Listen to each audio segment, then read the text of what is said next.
So for homework question 15.22, right, we've got this solution of ethylamine. So ethylamine is a base, CH3, CH2.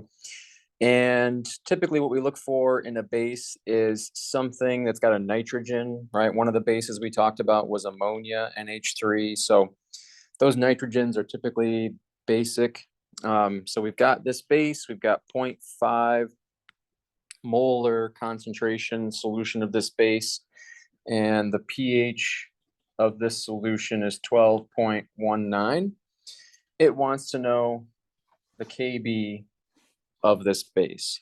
And so these are a little bit different because our base is going to react with water. So there's our generic base, reacts with water to form the conjugate acid, BH plus, aqueous, and hydroxide, aqueous.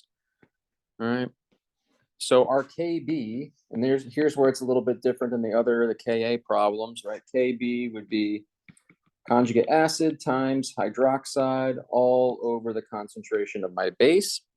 So here's the change, right? They gave us pH. From pH, we can find hydronium, but we don't need hydronium, right? We need hydroxide concentration. So that's where these problems are just one step extra than the Ka problems that we started with.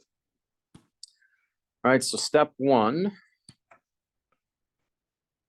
Right, we know pH, but we want to find hydroxide concentration. So I could find POH, and then I could find hydroxide concentration. Once I know hydroxide concentration, then we can plug it in and find Kb. So I would start with pH plus POH equals 14.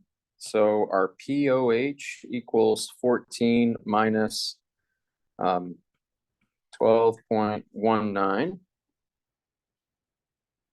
So our POH equals what, 1 point,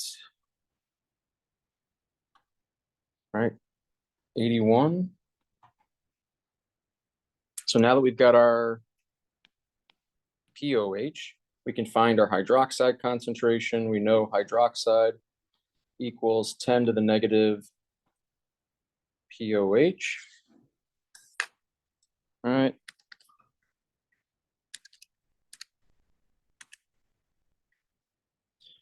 So 10 to the negative 1.81 gives us our hydroxide concentration.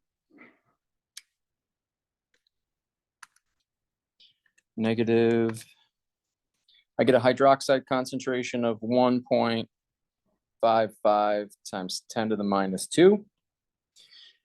Now we can calculate our Kb because we know our hydroxide concentration. So Kb equals, my hydroxide concentration is going to be the same as the concentration of my conjugate acid because they're formed in the same 1-to-1 ratio. So Kb, I wrote Ka, but I meant to say Kb equals basically this concentration, 1.55 times 10 to the minus 2 times 1.55 10 to the minus 2 all over my initial concentration, 0.5 molar.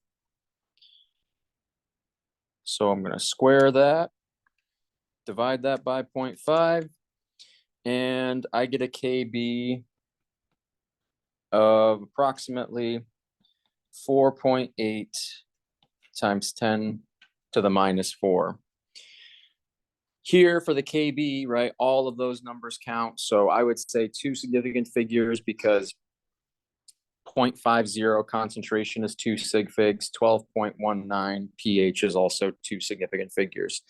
Your pH can be different for this, right? The steps would still be the same. pH, POH, from OH, from POH, we can find hydroxide. Once we know hydroxide, we're just plugging it into our Kb expression. We know both of those concentrations, and we know our initial concentration of that base. So we can find the Kb for that ethylamine.